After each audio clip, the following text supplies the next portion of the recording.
Another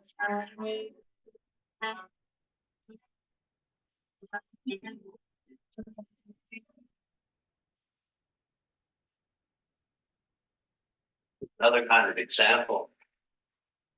If you look here, I often have the situation with people that sit down and they see these empty, what they call empty centers, and they get very upset. You mean I don't have anything there? Remember, they're not empty, they're not broken, they don't need to be fixed. Here's somebody who's very, very open on the mental plane. In a human being, there are three areas of awareness. There's the mental field of awareness. This is the mind. Most of us are stuck there, whether we should be or not. That is, if it's not defined, you can't trust it. She cannot trust her mind. She can be conditioned all her life mentally. Every time she's got an idea, every time she's got an opinion, every time she has an insight, it's got to come from somebody else because it's not there in her. By the way, that's very similar to Carl Gustav Jung. If you take a look at all the people that have an open mental system like this and you go into their house, they got lots of books, tapes, magazines, all kinds of stuff everywhere. They're just trying to fill up that space. Here, this is the oldest awareness system that we have. This is the splenic awareness system. This is our body consciousness. And this body consciousness is very different from the mind in that it only operates in the now. If you have this defined, colored in like our Father does, you can be spontaneous. You can be existential because this is an existential awareness. It's a now awareness.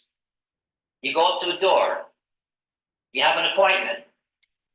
This screams at you, no. And then the mind comes in and says, yes, but we have an appointment. We really should be there. And the emotions come in, the vulnerability and the emotions come in. And she said, oh no, if I don't go in there, they're going to be upset with me and I'm going to be uncomfortable. And this splenic awareness, this now awareness does not come back a second time and say, hey, look, I just told you no. Doesn't do that. You miss it, you miss it. Think about it. If somebody has a defined splenic awareness and they don't pay attention to their intuition, their instinct, they're never going to be able to guide their life properly. Never. The third awareness system is the most complex. It's the emotional awareness system in the solar plex center. Because it's not just an awareness. It's a motor. Unlike the other two awarenesses. The confusion that exists in this planet. The violence that exists in this planet. The energy that exists in this planet. Is simply because people cannot control this emotional energy. These three areas of awareness have three different frequencies. The mental frequency works over all time. You can think about a problem yesterday, today, tomorrow. The splenic awareness only operates in the now, right here, right now, in the moment. The frequency of the emotions is a wave. It either starts high, goes down low, comes back up, or it starts low, builds up, and falls back down. So when you're really excited emotionally, don't make any decisions. That's not the awareness, that's the energy. And when you're deeply depressed, don't make any decisions, because that's not the awareness, it's the energy. People who have an emotionally defined self, these people who have emotional definition in the solar plex center, they control the whole environment. If you have a defined emotional system and you walk into a room and you're in a bad mood, everybody's going to be in a bad mood. And if you walk in and you're in a good mood, everybody's going to be. It's the way that it works. You can see that in the case of Indira Gandhi, that these three areas of awareness, along with the ego, they're not defined, they're open. This is somebody that could never trust her awareness. She can only trust her doing. She didn't know that. She didn't know. If you're somebody like her, you've been living out somebody's ideas. Whenever you're spontaneous, it's because of somebody else. Whenever you're emotional, it's because of somebody else. Whenever your ego's pumped up and you're full of all kinds of willpower, somebody else. And you think it's you. So you make decisions on it. Like me with my undefined emotional system. When I was younger, I would have that emotional system pumped up, and the moment it would pumped up, I would make a decision. I thought it was my emotions. Just let the chaos have nothing to do with, what design is all about is to really understand the dichotomy that exists in each of us. This basic duality in each of us, what we can trust and where we're conditioned. The moment that you live out what you can trust is the moment that you're going to discover for the first time in your life that your life is okay. Because that's what you're here to do.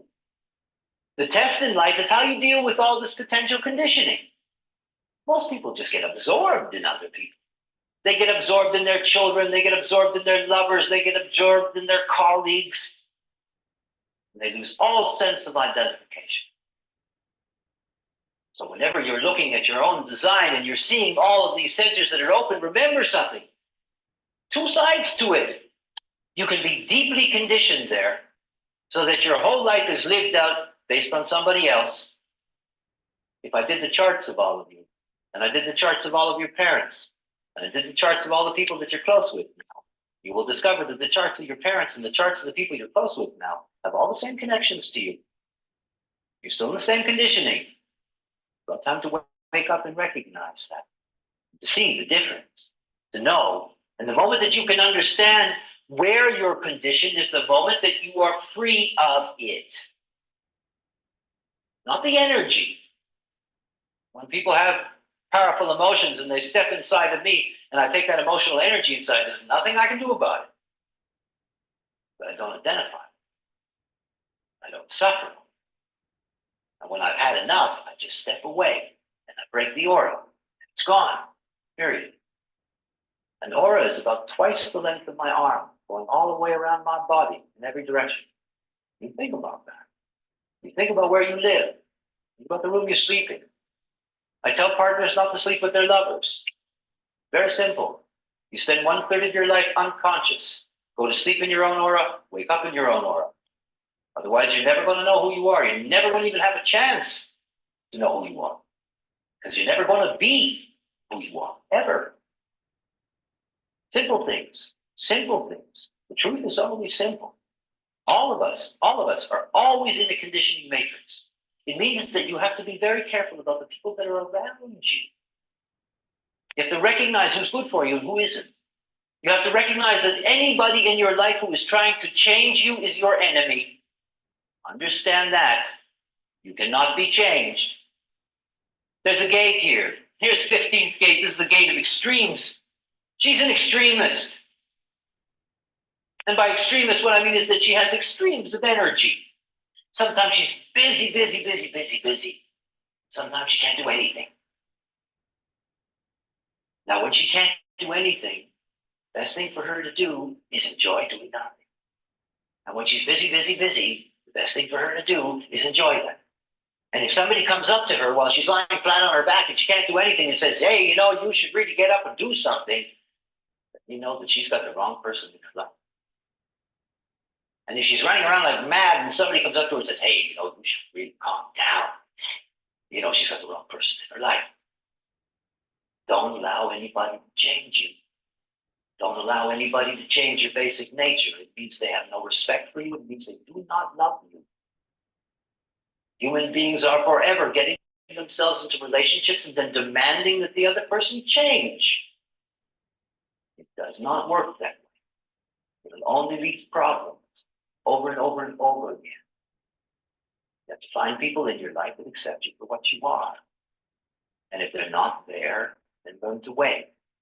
Don't chase after every aura that comes into you and wants to condition you into being what they expect you to be. That's how you were all raised. By the expectations of your parents, by the expectations of your teachers, by the expectations of the places where you were. Constant conditioning. And then you end up being the same way. You get up in the morning, you look in the mirror, and you decide you don't like it. You want to be smarter, richer, faster, better looking. All those things that people think they deserve. Instead of just seeing that what you are is absolutely perfect. And by the way, that's not mystical. That's just a fact. There's never been anything like anything. Or like me. We're absolutely unique. We're part of the genetic totality. Each of us, think about these neutrinos. When they're pouring through us, they don't stop. Can't stop a neutrino. They go pouring through us, they program us, and we program it. And then they fly out into space at near the speed of light. I've been on the earth 46 years. Those 46 years, the information that has passed through me has gone out into the universe in every single direction at near the speed of light. I have touched so many stars in the sky with my energy. In fact, and recognize that each and every life is of value. For that reason, we are all adding our information. It's just about recognizing that what you are is already okay. It's my joke with people. You're already surrendered, but you just don't know it. Literally, you look at all kinds of relationships, all kinds of partnerships, all kinds of grouping together. In this particular case, what we have is that we have Indira, the daughter, in the red. We have her father in the black. In this chart over here, what this chart shows you is exactly how they come together in terms of what's fixed. Only the definition. The potentials aren't here. You can see on this side, you have all of these potentials here, but they're not a definition, so they don't get into this chart over here. The only thing that comes over here is the definition that is created, the permanent circuitry that is created, and this chart becomes the foundation of the relationship. Through this chart, you can see the nature of the relationship. If you'll remember, she did not have any of these three awareness systems defined. The moment that she was in her father's aura, he defined the way her mind worked. He defined the way her instincts worked. And together, they opened up each other's emotional system. The moment that you step into somebody's aura, you make connections, and those connections are going to change you. This is somebody who was always being conditioned mentally by her father. She did not know that. Simply by being in his aura, she was defining her mental path. And when she left him, she got married, she had her children, she came back to all of that. She ended up being this private secretary, spent a lot of time in this aura until he died. When human beings come together, there are four kinds of basic connections. The first kind of connection here is called dominance. Dominance is when one partner brings a whole definition. Best thing for dominance is love it or leave it. There's nothing you can do about it. Nothing you can do about it. If you have dominance in your life from your partner, first of all, it's what you're supposed to learn. But it's not pleasant. You have to deal with it. And there's nothing you can do. You can't change it. She could never change the way her father's mind works. She could never stop him from being an individual. This is the channel of individuality. This is from genius to freak. This is the unique insight of an individual. That was his way. Can't change that circuit. The moment she's with him, she has to deal with that. And if she doesn't like it, she can't change it. She can leave it, but she can't change it. It's dominance.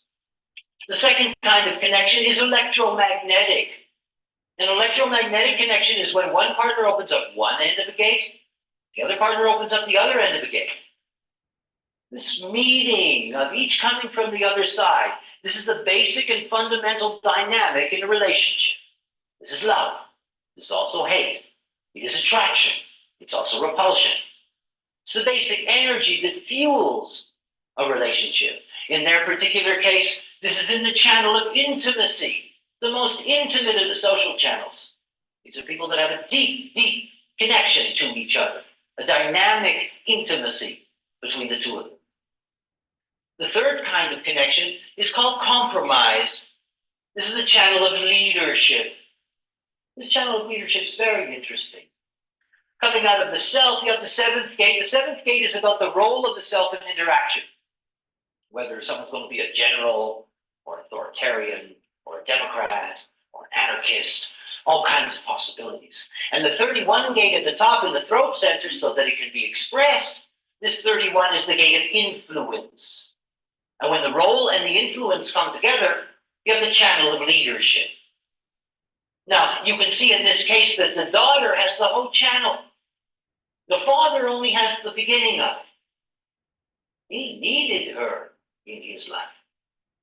And the role that she brought, because he did not have the role, he had the potential for influence, but he did not know what role to play. She brought the role, and she brought the role of the Democrat. So it started off as the world's largest democracy. It still is. The last kind of connection is called companionship.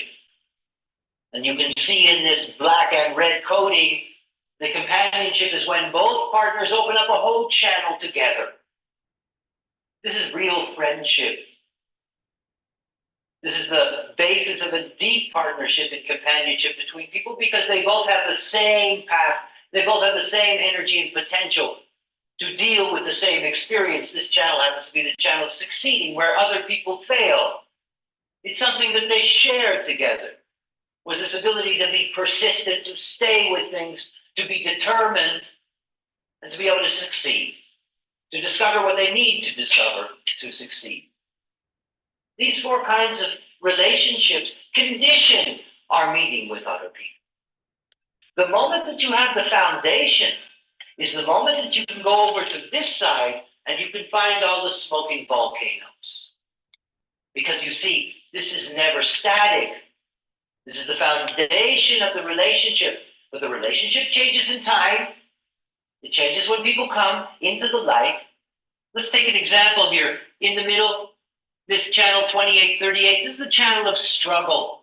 This is the channel of stubbornness. This 38th gate at the bottom is the gate of the fighter. The gate at the top, the 28th gate, this is the gate of the game player, the gate of the risk taker. And the moment that the game playing gate is opened up, then the fight gets serious and the struggle begins. Imagine for a moment it's not father and daughter. Imagine for a moment it's two people that have met each other and they're very attracted to each other and they get into a relationship together. And then all of a sudden, a planet comes along, like Jupiter that's in this 28th gate right now. A planet comes along and opens up this gate. And the moment the definition is connected, it becomes part of the relationship. And that definition is struggle. And all of a sudden, they're fighting. They're fighting with each other. They're fighting with others. She looks at him and says, I didn't know you were like that. Suddenly, life is very hard for them. And they end the relationship. Just the transit. Just the transit. You know, this relationship, everything is connected together. This is very nice. They can communicate with each other. Every once in a while, not just every once in a while, a lot of the times you have relationships that are split, that have two areas of definition that are not connected to each other. And these people can come together on a transit that makes the bridge. It's happened so many times. You meet somebody, feels terrific. By the time the problems start, the woman's pregnant. They have the child. Child comes into the world, brings exactly the right aura to hook it all up again. And they all stay together as the child grows up. The parents, when they have problems, communicate through the child to each other. By the time the child's 17 or 18 or whatever age, when it finally leaves home, the parents go back to their split definition and they get divorced. And this is a movie that's been played over and over and over and over and over and over again. The reality is, it could be just a planet, like the little boy with Pluto opening up his talent. All of a sudden, things can be wonderful. And then one morning comes along and they're gone. And what human beings do will then be their catalog of reasons. It's because of this, or because of that, or because of this, or because of that, and they do not know, you do not know. It's just a mechanic. The moment that you recognize that is the moment that you can really be awake. Awake. It's very different than being asleep. To be awake is just to experience your life. And it's to experience your life without seeing that there's anything wrong with it. There is not. There is not. It is what it is. to recognize the influence that people have over you, to recognize your own conditioning, to understand in those moments that you're confused about what's going on in your life, there are answers that you can find. As long as you understand your own nature, as long as you understand your own design, then you can understand how you're affected by everything else around you. No choice. My favorite sign. You know, one of the trials and the specialties of this kind of work is going around, and I travel all over the place, letting people know that there's a way to understand how these things work. No choice is real. That is, it's real at the physics level, it's real at the atomic level, it's real at the biological level. Everything that you think and say and do is initiated in the deep gray areas of your brain 1/2 second before you're aware of it. Think about that. Everything that you think and say and do, everything that you think and say and do is initiated in the deep gray areas of the brain a minimum of 1/2 second before you're aware of it. We do not make any choices. We live out our lives. Life is something that happens to us. Now, as I told you, this is not about believing. There's been too much believing. The age of believing is over. We live in an age where it's necessary to have facts. The reality is that I would never do such a silly job. I would never do such a silly job unless it was actually facts. It's logical. It works over and over and over again. And this is the whole thing. It's something that you have to discover for yourself. It's not something that you discover through me. It's something you discover yourself. The moment you know your own design, you can find out the truth for yourself. And you can see that the moment that you recognize that is the moment that you're really freed from the conditioning, because it's the moment that you can recognize that you begin your process of separating from the conditioning in your life that's negative. I'm going to be here in Munich until Saturday. Sunday, we're going to be giving a workshop here on Saturday and Sunday, and I'm available during the course of this week for the time that I have left here to do individual readings. You know, to have your own individual analysis done. This is the easiest way and the quickest way to recognize that this can really tell you who you are, and it can really give you an enormous amount of protection in your process. It's also a wonderful education. It opens up a whole new way of understanding your own nature. It opens up a way for you to really begin to see not only where you've been conditioned in your life, but a way to see how you can step out of that conditioning, how you can live out the life that's really here for you. Anyway, I want to thank you for being here tonight. It was nice with you.